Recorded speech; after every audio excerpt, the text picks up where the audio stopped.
Amém. Meus queridos irmãos, a graça e a paz do Senhor Jesus.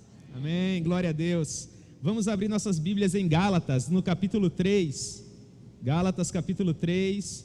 E com a graça de Deus, nós estaremos pensando um pouco hoje à noite a respeito do seguinte tema: a visão do Cristo crucificado. Portanto, assim como hoje pela manhã na Escola Bíblica Dominical, quando o pastor Jorge nos trouxe uma palavra preciosa, irmãos, nós vamos ainda estudar acerca da doutrina da justiça por meio da fé. Se você não pode vir à Escola Bíblica Dominical hoje, eu gostaria de encorajar você a assistir a mensagem do pastor Jorge no nosso canal no YouTube, irmãos. Foi um tempo precioso. Então, em nome de Jesus, se esforce para vir à Escola Bíblica Dominical, porque aqueles que não vêm têm, infelizmente, acarretado um desperdício de alegria para suas almas eternas. Venha para a EBD em nome de Jesus. Amém? Gálatas, capítulo 3, verso 1, o apóstolo Paulo nos diz assim, a princípio, nos 5 primeiros versos: ó Gálatas insensatos, quem vos fascinou, a vós outros, ante cujos olhos foi Jesus Cristo exposto como crucificado? Quero apenas saber isso de vós: recebestes o Espírito pelas obras da lei ou pela pregação da fé? Sois assim sensatos que, tendo começado no Espírito, estejais agora vos aperfeiçoando na carne? Terá sido em vão que tantas coisas sofrestes, se na verdade foram em vão? Aquele, pois, que vos concede o Espírito e que opera milagres entre vós, porventura, o faz pelas obras da lei ou pela pregação da fé? Amém? Que Deus possa propor a sua palavra ao nosso coração. Meus irmãos, vamos orar um pouco mais, em nome de Jesus. Amém? Senhor, nós te amamos com toda a força do nosso coração. Tu és o nosso bem maior. Tu és, ó Deus, o desejado das nossas almas. E a grande paixão das nossas vidas, ó Pai, é gastar os melhores anos que temos no teu serviço. Nós queremos viver no desfrute diário da tua presença. Nós queremos fazer a nossa vida valer a pena, e para tanto nós precisamos do conhecimento devido, para que dessa forma possamos servir como ferramentas nas tuas mãos. Sê misericordioso para conosco e nos proporciona, ó Deus, esse conhecimento. O Senhor fez isso hoje pela manhã, por ocasião da Escola Bíblica Dominical, e nesse momento nós oramos para que o Senhor continue fazendo. Continue, ó Deus, conforme a tua soberana vontade, nos ensinando acerca dessa doutrina que é preponderante, que é fundamental para a saúde das nossas almas eternas. Nós precisamos saber, ó Deus, de uma maneira inafastável, que somos salvos unicamente através da graça que nos foi concedida pelo Senhor quando nos enviou o teu Filho, de modo a sangrar por nós na cruz do Calvário. E quando nós nos apropriamos desse sacrifício por meio da fé, nesse momento nós encontramos vida e vida em abundância. É sobre isso que nós trataremos e rogamos o teu favor, em nome de Jesus. Amém. Pois bem, meus irmãos, nós vamos iniciar procurando compreender por que foi que Paulo entendeu serem insensatos os nossos irmãos da Galácia. Pois bem, vocês sabem, né, ao longo das últimas pregações nós estivemos pontuando duas verdades sobre as quais aqueles judeus recém-saídos do judaísmo e que agora estavam ingressando no seio do cristianismo estavam levantando para tentar atrapalhar o ministério público do apóstolo Paulo. Esses irmãos, com base naqueles dois pilares que vocês conhecem muito bem, a princípio eles atacavam a mensagem de Paulo e posteriormente eles passavam a atacar o seu apostolado. Com base nisso, esses irmãos haviam conseguido contaminar algumas pessoas que faziam parte daquelas jovens igrejas da região da Galácia.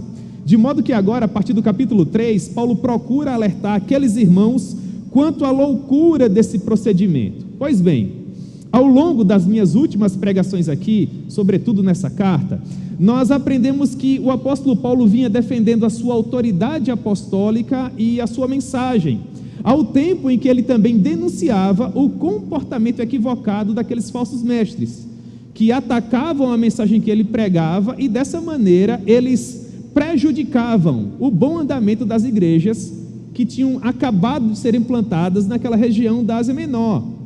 Segundo Paulo, apesar da aparente boa vontade daqueles falsos professores, o real objetivo daqueles irmãos, se bem que nós talvez não tenhamos nem condições de chamá-los de irmãos, não é?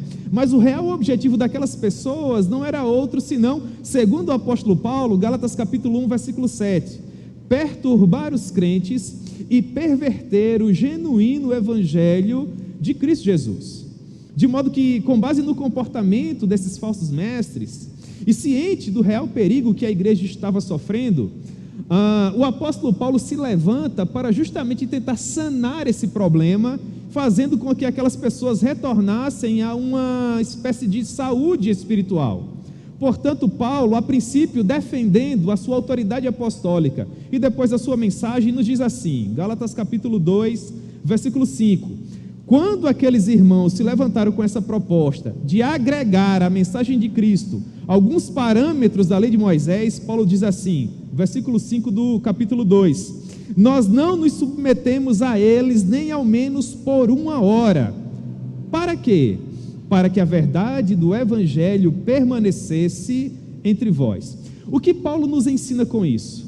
Que aqueles falsos pregadores diziam que além da cruz de Cristo, nós deveríamos somar, por exemplo, a circuncisão, nós deveríamos respeitar as festas solenes dos judeus. O nosso irmão Carlinhos mencionou no princípio do culto, Páscoa, Tabernáculos, Pentecostes. Nós precisávamos ainda subir a Jerusalém por ocasião dessas festas, segundo esses falsos mestres, e nós precisávamos ainda guardar toda a dieta cerimonial da lei de Moisés, e bem assim o posicionamento litúrgico sacrificial que era proposto pelos sacerdotes.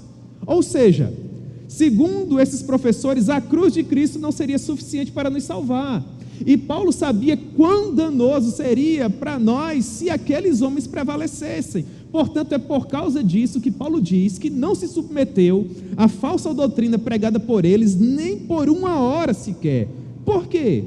Porque Paulo estava seguro de que a saúde espiritual da igreja estava sendo seriamente ameaçada. Ele não podia vacilar. Talvez tenha sido esse o motivo para ele ter escolhido palavras tão contundentes ao denunciar o falso evangelho pregado pelos judaizantes, ao tempo em que também, obviamente, ele defendia a sua própria mensagem. Perceba, no capítulo 1, a partir do versículo 8, Paulo diz assim, mas ainda que nós, ou mesmo anjo, vindo do céu, essa ideia de um anjo vindo do céu aponta para, ainda que um pregador famoso, ainda que um homem opulento, ainda que de fato um ser celestial, vindo do céu, vos pregue evangelho que vai além do que nós já temos pregado, o que a igreja deve fazer? A igreja deve considerar anátema, e ele reitera no verso 9 do capítulo 1, assim como já dissemos, e agora estamos repetindo, se alguém vos prega evangelho que vai além daquele que vocês já receberam, a igreja deve considerar como maldito, a igreja deve considerar como anátema. Tal postura incisiva fez com que Paulo fosse convocado, vocês lembram muito bem, até Jerusalém, a presença dos principais líderes da igreja da época, para defender-se das falsas acusações que os irmãos estavam levantando contra ele, e para que dessa maneira Paulo também esclarecesse os pormenores da mensagem que ele estava pregando em toda aquela região da Galácia. E a defesa que Paulo fez perante as principais autoridades da igreja lá em Jerusalém, nós também já estudamos, foi na verdade o assunto da minha última pregação aqui, Gálatas capítulo 2, a partir do versículo 6, Paulo explica a maneira como ele esteve perante Tiago, Pedro, João, se defendendo das falsas acusações dos judaizantes e ao mesmo tempo explicando qual era a mensagem que ele pregava e de onde vinha a sua autoridade para pregar. Paulo diz assim, Gálatas capítulo 2, versículo 6, e quanto àqueles que pareciam ser de maior influência, quais tenham sido outrora, não me interessa, Deus não aceita a aparência do homem, esses, digo, que me pareciam ser alguma coisa, nada me acrescentaram. Antes, pelo contrário, quando viram que o evangelho da incircuncisão me fora confiado, como a Pedro da circuncisão, pois aquele que operou eficazmente em Pedro para o apostolado da circuncisão, também operou eficazmente em mim para com os gentios, e quando conheceram a graça que me foi dada, Tiago, Pedro e João, que eram reputados como colunas, ou seja, homens de prestígio, homens de grande influência, me estenderam, a mim e a Barnabé, a destra da comunhão, a fim de que fôssemos para os gentios e eles para a circuncisão, recomendando-nos não somente que nos lembrássemos dos pobres, o que nós estamos nos esforçando por fazer. O que nós estamos aprendendo aqui? Nós estamos, irmãos, nos lembrando que no capítulo 1 de Gálatas, Paulo defende a sua mensagem. Paulo diz que se qualquer pessoa, por mais influente que pareça, ou mesmo anjo vindo do céu, pregue um evangelho que vá além daquele que ele já está pregando, que a igreja considere anátema. E num segundo momento, no capítulo 2, nós lembramos que quando aqueles falsos pregadores atacavam a autoridade do apóstolo Paulo, e Paulo teve que ir até Jerusalém se defender, os grandes apóstolos, Tiago, João, Pedro, em nada criticaram a autoridade do apóstolo Paulo, porque eles reconheciam que de fato Paulo havia sido chamado pelo próprio Cristo ressurreto. Paulo era apóstolo, assim como todos os anteriores a ele, os 12 e depois o Matias, com a mesma autoridade, sendo chamado pelo mesmo Senhor. Portanto, o que aprendemos? Que a mensagem que Paulo pregava era genuína, e que de fato ele possuía autoridade apostólica suficiente para pregar essa mensagem. Dessa maneira, Paulo defende a sua posição perante o colégio apostólico, e o Senhor concede graça suficiente para que o evangelho genuíno viesse triunfar, e os gentios pudessem permanecer incólumes, seguros, protegidos, sob esse escudo maravilhoso da doutrina que nós conhecemos como justiça por meio da fé. Contudo, irmãos, infelizmente um grande estrago já tinha sido produzido, e parte desses irmãos preciosos que haviam sido comprados pelo sangue precioso do Senhor Jesus na cruz do Calvário, já haviam deixado o genuíno evangelho para dar ouvidos à falsa mensagem que esses irmãos, conhecidos como judaizantes, pregavam. Agora, o apóstolo Paulo procura sanar esses problemas, se dirigindo diretamente a essas pessoas que estavam simpatizando com a causa dos judaizantes, desses falsos pregadores. E as palavras que o apóstolo Paulo usa para tentar resgatar essas pessoas são como flechas chamejantes de zimbro, sabe aquelas que não se apagam, que penetram profundamente no coração? Pois bem, Paulo diz assim no verso 1 do capítulo 3 que nós acabamos de ler: ó Gálatas insensatos, quem vos fascinou a vós outros, ante cujos olhos foi Jesus Cristo exposto como crucificado? Essa é a primeira pergunta das 5 que Paulo faz nos 5 versos que nós acabamos de ler. Ele procura mostrar a insensatez do posicionamento desses irmãos, fazendo-lhes uma pergunta aparentemente óbvia, mas profundamente contundente.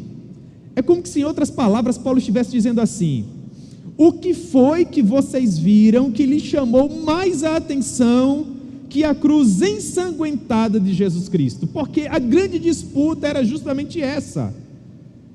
Paulo diz que no momento em que ele e os demais missionários viajaram pela região da Ásia Menor, pregando o evangelho pela primeira vez, plantando aquelas igrejas, eles pregaram um evangelho tão genuíno e de uma maneira tão apaixonada que as pessoas, quando tinham acesso a essa mensagem, mais pareciam que os seus olhos se transformavam em ouvidos, e elas não apenas ouviam a mensagem, mas elas conseguiam enxergá-la, como que se elas pudessem ver as mãos do Senhor Jesus transfixadas pelos pregos dos pretores romanos, e bem assim os seus pés, e eles conseguiam enxergar por meio da pregação do evangelho a cabeça destruída do Senhor Jesus, por ocasião daquela coroa de espinhos que foi ali arrastada até a fronte dele, e o lado dele aberto pela lança do soldado romano, e a grande poça de sangue que ficou aos pés da cruz, pelo fato dele ter se esvaído gota a gota, das 9 horas da manhã até as 3 horas da tarde.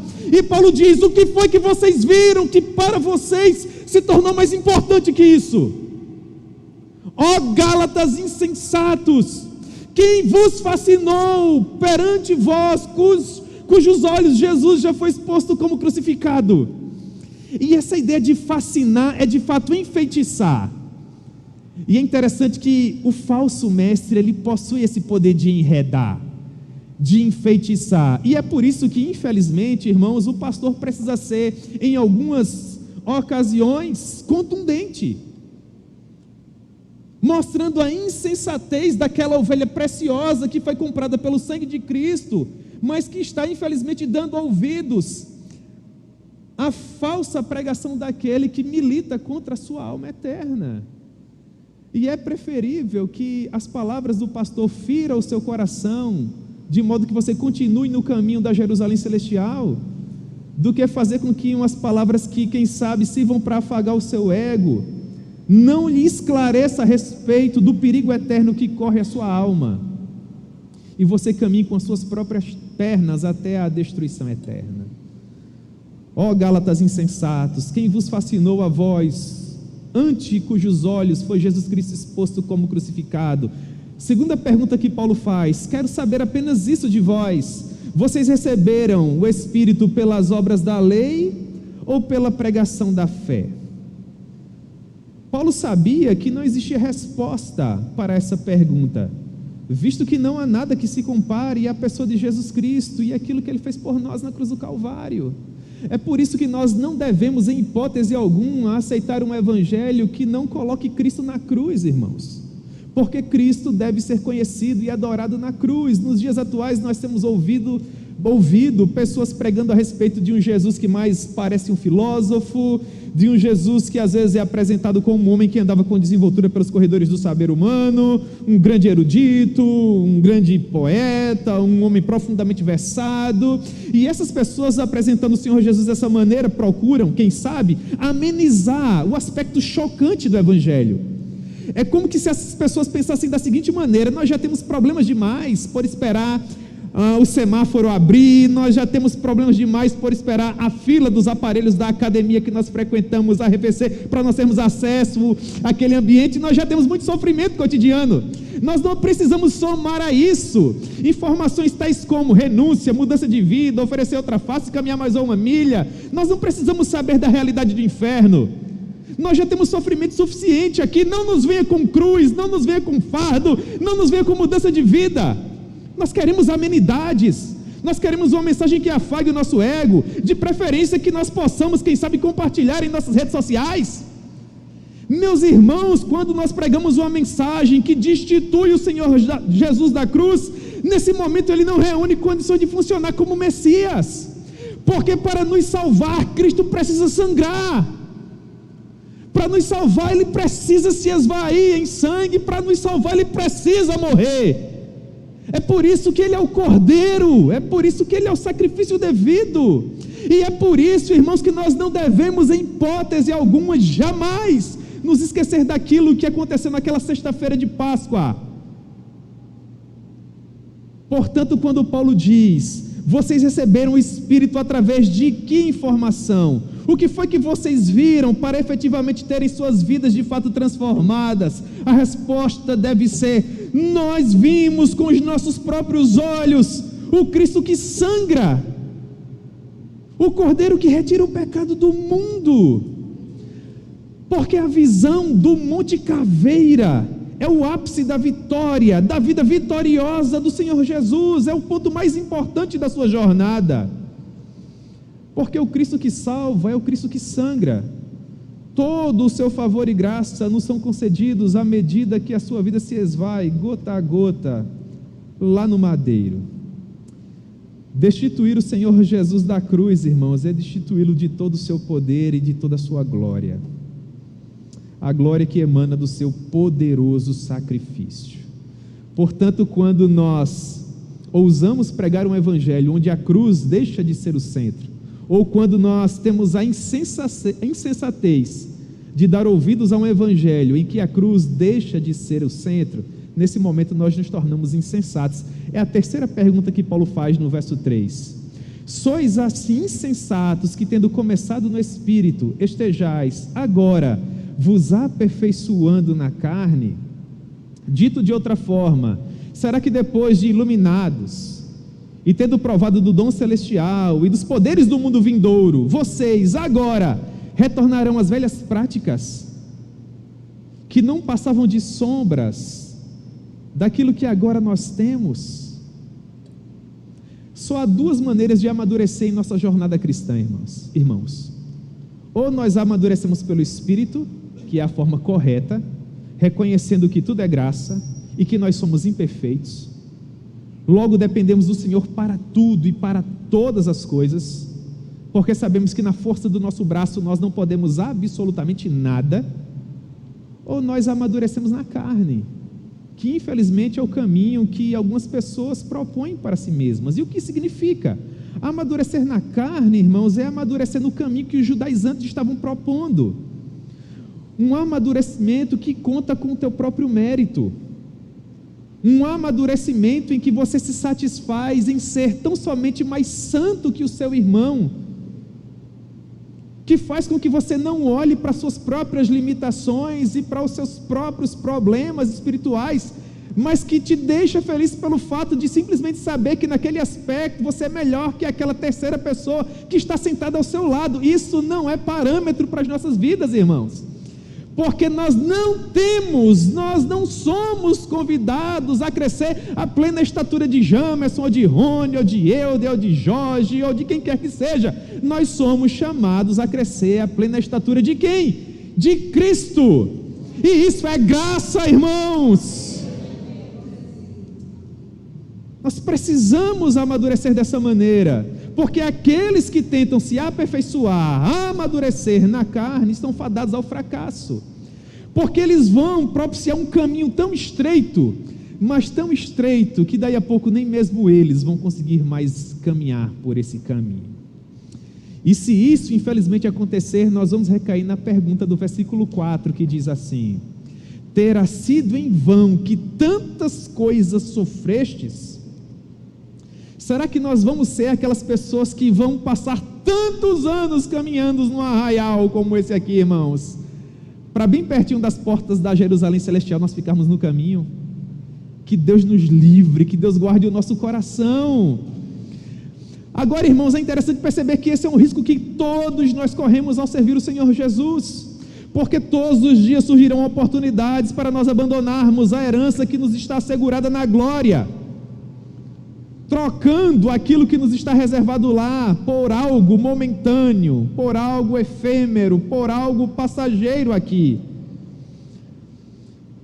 Nós corremos o risco de trocar a beleza da paisagem ao longo da jornada pela beleza do objetivo que nos aguarda no final. Nós somos peregrinos, e ao longo da nossa jornada até a Jerusalém Celestial, não tenho dúvidas, nós vamos observar coisas que serão exuberantes. Nós não podemos deixar de caminhar, porque aquilo atrai a nossa visão. Nós temos que fazer como o Peregrino do John Bunyan, quando passava pela Feira das Vaidades. Você já leu o Peregrino? Existe um local, irmãos, em que ao longo da nossa jornada até a Jerusalém Celestial, todos nós um dia teremos que passar. John Bunyan diz que entre a cidade da destruição e a Jerusalém Celestial, um dos obstáculos que cristão deveria vencer chamava-se a Feira das Vaidades. Na Feira das Vaidades se vende de tudo, tudo aquilo que mais fala ao nosso coração, tudo aquilo que mais causa prazer a qualquer ser humano. E à medida que você se encontra no caminho que leva você até a Jerusalém Celestial, você vai passar ao lado daqueles vendedores que vão oferecer tudo aquilo que mais falará de maneira poderosa ao seu pobre e sofrível coração. Tudo que você tem que fazer, meu irmão, olhe para mim, é continuar caminhando. Nós não podemos, irmãos, ficar marcando passo aqui. Será que foi em vão tudo aquilo que nós estivemos passando ao longo de todos os anos? É claro que não, meu irmão. Não se deixe vencer pela falsa pregação que diz que o céu ou o inferno são aqui. Não é verdade. Nós sabemos que há uma glória nos aguardando, nós sabemos que há uma eternidade, irmãos, nos esperando. Portanto, quinta pergunta: aquele, pois, que vos concede o Espírito e que opera milagres entre vós, porventura o faz pelas obras da lei ou pela pregação da fé? Perceba, neste ponto não pode haver dúvida. Paulo força a resposta no fluxo do pensamento do apóstolo, todas as vezes que ele nos pergunta: em que é que nós nos embasamos? Nas obras ou na fé? A resposta é sempre fé. Aqui não é diferente. O fluxo do pensamento do apóstolo aponta necessariamente para essa resposta. A resposta é fé. Aquele que vos concede o Espírito opera milagres entre vós, por meio das obras da lei ou pela pregação da fé. Não pode haver dúvida. Nós somos salvos. O milagre da salvação e bem assim todos os demais que nós desfrutamos diariamente é produto exclusivamente da pregação da fé. A comunidade que recebia essa carta, quando ela era lida publicamente, à altura desse verso 5, teve que responder dessa maneira. Você percebe como Paulo constrói o argumento? Vocês já tiveram a visão do Cristo crucificado? Sim. Há algo que se torna mais importante para vocês do que a cruz de Cristo? É claro que não. A cruz de Cristo é mais importante. Então quer dizer que vocês vão ficar pelo caminho? Não, nós queremos mais de Cristo. Então me respondam, meus irmãos, como vocês o conseguirão? Na força do braço? Guardando sábados? Se abstendo de animais cerimonialmente impuros ou impuros? Viajando até Jerusalém várias vezes por ano? Ou confiando única e exclusivamente no sacrifício dele? A resposta é: nós precisamos apenas do sacrifício dele. Vocês concordam comigo que a igreja da Galácia respondeu dessa maneira? Claro que eles responderam assim. Então nós temos melhores condições de compreender o versículo 6, porque o versículo 6 é isso que na hermenêutica nós chamamos de ponte sinergética. O fluxo do pensamento nos leva inevitavelmente a essa proposta do versículo 6. Paulo diz: eu concordo com vocês. E quer saber de uma coisa? Foi justamente isso que aconteceu com Abraão. E aqui os judeus arregalam os olhos, porque Abraão era uma pessoa perfeita para eles, e por conta da sua perfeição, Deus o pinçou lá de Ur dos Caldeus e operou tudo aquilo na vida de Abraão. E Paulo agora vai ensinar mais uma vez, porque eu creio que ao longo da sua viagem, Paulo ensinou justamente isso, que Abraão não foi salvo por meio das obras da lei. Abraão, assim como todos nós, foi salvo por meio da fé. Perceba, versículo 6. Ora, é o caso de Abraão, que acreditou em Deus e isso lhe foi imputado para a justiça. Sabei, pois, que os da fé é que são filhos de Abraão. Ora, tendo a Escritura previsto que Deus justificaria pela fé os gentios, pré-anunciou o evangelho a Abraão. Ele disse: Abraão, em ti serão abençoados todos os povos. De modo que os da fé é que são abençoados com o crente Abraão. Todos quantos, pois, são das obras da lei, estão debaixo de maldição, porque está escrito: maldito todo aquele que não permanece em todas as coisas escritas no livro da lei para praticá-las. E é evidente que pela lei ninguém é justificado diante de Deus, porque o justo viverá pela fé. Ora, a lei não procede de fé, mas aquele que observar os seus preceitos, por ele viverá. Cristo nos resgatou da maldição da lei, fazendo-se ele próprio maldição em nosso lugar, porque está escrito: maldito todo aquele que for pendurado aonde? No madeiro, para que a bênção de Abraão chegasse aos gentios em Jesus Cristo, a fim de que recebêssemos pela fé o Espírito prometido. Paulo nos ensina que Abraão, mesmo tendo vivido muitos séculos antes de Moisés, que foi o portador da lei, foi claramente justificado por meio da fé e não das obras, como os judeus achavam. Paulo diz: eu concordo com vocês, nós somos salvos por meio da fé, assim como Abraão. Abraão acreditou, olha a ideia de fé em Deus aqui, e isso lhe foi imputado. Olha a ideia de imputação de justiça, e dessa maneira ele pode se relacionar com Deus. Percebe, irmãos, não havia mérito nenhum em Abraão, mas ele foi alcançado lá no meio do paganismo por meio da graça do Senhor.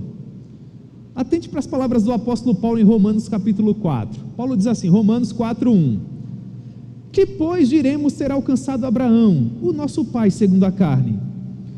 Paulo diz: porque se Abraão foi justificado por meio das obras, Abraão tem do que se gloriar, porém não diante de Deus. Porque o que é que a palavra diz? Abraão acreditou em Deus e isso lhe foi imputado. Olha a ideia de imputação de justiça mais uma vez aparecendo. Ora, Paulo diz em Romanos 4:4: Ao que trabalha, o salário não é considerado como um favor, o salário é considerado como dívida. Mas ao que não trabalha, porém crê naquele que justifica o ímpio, a sua fé lhe é atribuída como justiça. Em que foi que Abraão contribuiu para ser salvo? Abraão não contribuiu em absolutamente nada. Então, quando Paulo constrói o argumento da justiça por meio da fé, em Romanos capítulo 3, ele diz assim: onde é que fica, pois, o orgulho do homem? Se o homem não contribui com a sua salvação, de que é que o homem pode se orgulhar? Resposta: de absolutamente nada. Concluímos, pois, que todo ser humano é justificado por meio da fé. Não há exceção. Portanto, está montado o cenário perfeito para a afirmação que fariam os judeus ortodoxos, e bem assim os irmãos que estavam se deixando seduzir pelos judaizantes, de cabelo em pé. Paulo diz no versículo 7: portanto, saibam que os da fé é que são filhos de Abraão, não seus herdeiros biológicos, não aqueles que são meramente filhos porque dele foram gerados. E Paulo vai explicar a diferença entre Ismael e Isaque em um momento posterior. Mas o fato é que Abraão acreditou em Deus antes de ser circuncidado, de modo que a circuncisão apenas veio para tornar pública a fé de Abraão. É o que Paulo diz em Romanos 4,13. Não foi por intermédio da lei que Abraão ou a sua descendência coube a promessa de ser herdeiro do mundo, e sim mediante a justiça que provém da fé. Portanto, irmãos, na minha maneira de ver, está provado que a justificação pela fé sempre foi o plano original de Deus. Mesmo quando Abraão foi chamado, ele foi chamado, e nós já temos provado isso, por meio da fé. É o que Paulo diz agora no verso 8, ora, tendo a Escritura previsto que Deus justificaria pela fé os gentios, ele pré-anunciou o Evangelho a Abraão. O que foi que o Senhor disse para Abraão? Em ti serão abençoadas todas as famílias da terra, serão abençoados todos os povos em ti. E Paulo reitera isso de uma maneira magnífica, irmãos. Em Romanos capítulo 4, versículo 16, Paulo diz: essa é a razão. Por quê? Porque provém da fé, para que seja segundo a graça, a fim de que seja firme a promessa para toda a descendência. A descendência de quem? De Abraão. Não somente ao que está no regime da lei, mas também ao que é da fé, que teve quem? Abraão, porque Abraão é o pai de todos nós, e por isso ele é o amigo de Deus, porque ele acreditou em Deus, e isso lhe foi imputado como justiça. Portanto, meus irmãos, acerca desse ponto não resta dúvida. Em nome de Jesus, a próxima vez que alguém lhe perguntar por que é que você estará no céu, não diga que é porque você é gente boa, não, que você promete e cumpre, compra e paga, é bom marido, é bom pai. Não, meu irmão, você estará no céu porque Deus te deu isso de graça, e você se apropriou dessa verdade por meio da fé. Amém. Versículo 9: de modo que os da fé, vocês, é que são abençoados com o crente Abraão. E agora, mais uma vez, Paulo é enfático. Versículo 10: já que vocês concordam comigo, eu quero dizer algo, que mesmo que machuque vocês, é melhor que vocês sofram agora, mas estejam na eternidade, no porvir. E o que é que Paulo diz? Versículo 10: todos quantos, pois, são das obras da lei, estão debaixo de maldição, porque está escrito. Aí quando Paulo diz, pois está escrito, irmãos, não tem como refutar. Vai lutar contra a palavra de Deus? Mas é que Deus está errado? E o que é que está escrito? Versículo 10 ainda: maldito todo aquele que não permanece em todas as coisas escritas no livro da lei para praticá-las. O que é que Paulo está dizendo? Você quer guardar o sábado? Quer fazer circuncisão? Quer viajar para Jerusalém? Vai, meu filho. Agora, se você cometer um pecado sequer, eu quero dizer para você que você vai passar a eternidade queimando no inferno. O que você prefere? A justiça que é produto das obras, ou aquela que é de graça, por meio da fé? Nesses termos fica fácil, né, irmãos?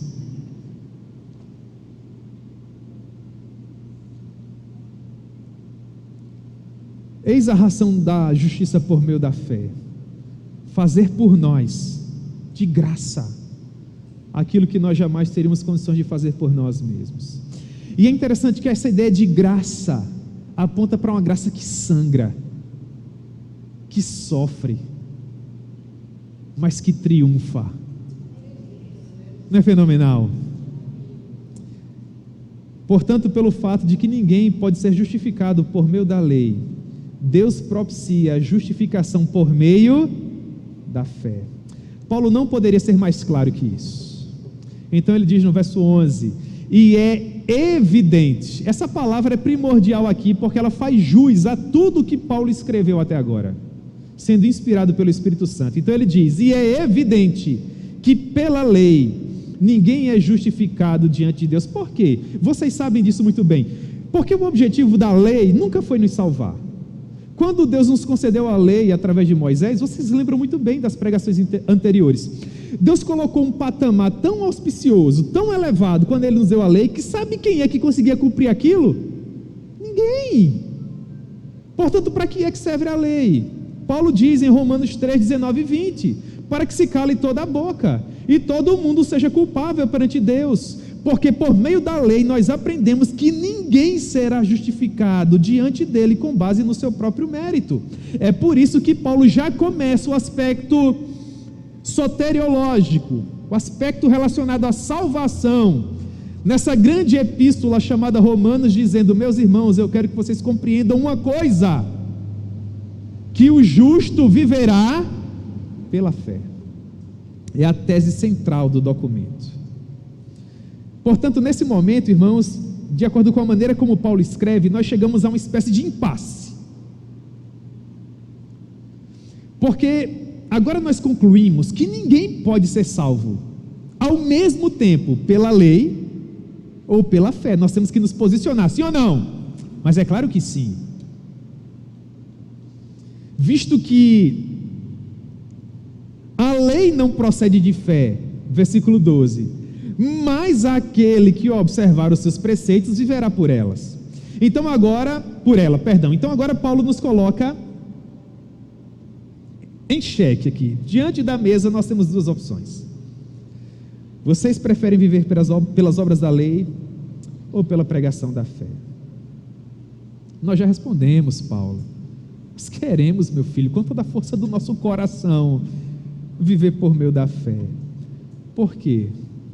Porque nós já sabemos que Cristo na cruz do Calvário nos resgatou da maldição da lei. Como? E aqui reside toda a beleza do Evangelho, irmãos: fazendo-se Ele próprio maldição em nosso lugar, porque está escrito, versículo 13: maldito todo aquele que for pendurado aonde? No madeiro. A maldição como produto do pecado cabia a nós, visto que nós é que havíamos pecado, logo nós é que deveríamos morrer. Contudo, Cristo toma o nosso lugar, suporta a ira de Deus por meio da cruz, e através do seu sangue nos purifica de todo pecado. E tudo o que nós precisamos fazer para recebermos essa tão grande salvação é crer. Não é fenomenal isso? Isso é maravilhoso, irmãos. Não existe nenhuma mensagem mais bela que essa. Vocês concordam comigo?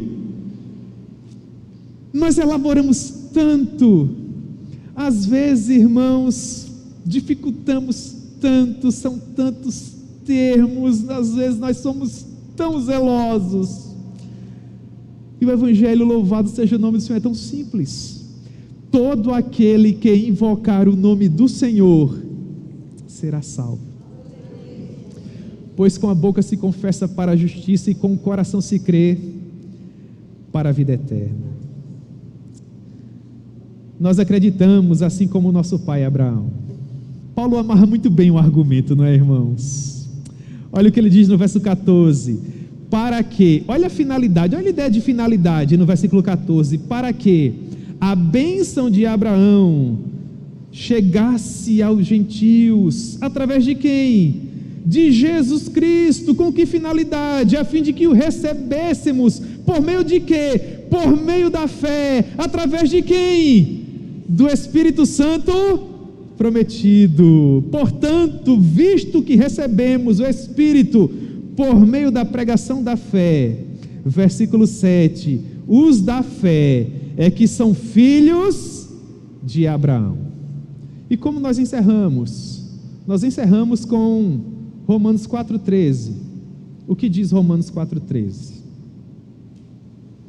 Não foi por intermédio da lei que Abraão ou a sua descendência coube a promessa de ser herdeiro do mundo, e sim mediante a justiça da fé. Portanto, nesse capítulo 3, nós aprendemos que Paulo inicia o argumento de que nós somos salvos através de quê, meus irmãos? E ele vai trabalhar esse argumento até o final dessa epístola que ficou conhecida como Epístola da Liberdade Cristã. Amém? Louvado seja o nome do Senhor. Como nós terminamos? Com 3 aplicações bem rápidas. A primeira delas: nós precisamos guardar o nosso coração de modo a não começar bem, mas depois ficar pelo caminho. Nossa jornada até a Jerusalém Celestial não é concluída em algum ponto do caminho, mas nos portais de ouro que nos aguardam lá no final. Portanto, nós precisamos nos fazer ainda hoje algumas perguntas. A cruz de Cristo ainda tem a mesma importância para nós? Nós recebemos a novidade de vida que nós temos hoje pela força do nosso braço ou por meio da fé? Terceiro, nós estamos nos aperfeiçoando, santificando ou amadurecendo através das obras da lei ou por meio da graça de Deus? Terceiro, será que foi em vão tudo que nós temos vivido até aqui? Isso foi quarto, né? Quinto, os milagres que nós temos vivido são produto das obras da lei ou da pregação da fé? Tão claro, né, irmãos? Por que essas perguntas são importantes? Essas perguntas são importantes porque o conhecimento de quem você era e do que Cristo fez por você será preponderante para os momentos de dificuldade. Quanto mais ciente de quem você é na pessoa de Cristo Jesus, mais hábil você será para vencer as dificuldades que se levantarão pelo caminho. Meus irmãos, um conselho precioso para as nossas almas eternas: sempre que qualquer coisa, seja uma pessoa, um sonho, um objetivo de vida,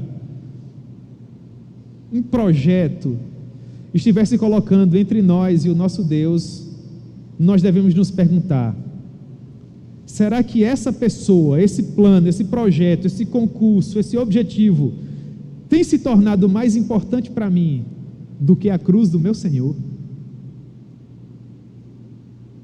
E finalmente, tenha certeza absoluta que você conhece as doutrinas fundamentais da sua fé, aquelas doutrinas que são indispensáveis à sua salvação, porque esse conhecimento é que vai te levar para o céu. Eu digo isso porque, se você não souber claramente quem é Jesus e o que Ele fez por você, talvez você de fato não consiga compreender o que de fato é a justiça por meio da fé. Mas eu sei que todos nós conhecemos, em nome de Jesus. E nós vamos encerrar com o pensamento do Martinho Lutero, que diz assim: portanto, meu querido irmão, aprenda Cristo e o aprenda crucificado. Aprenda a orar a Ele, perdendo toda a esperança vã em si mesmo, e diga com toda a força do seu coração: Tu, Senhor Jesus, és a minha justiça, e eu sou o teu pecado. Tomaste sobre ti mesmo aquilo que tu não eras, e deste-me de graça aquilo que eu não sou. Amém? Que Deus proponha a sua palavra ao nosso coração, no nome de Jesus.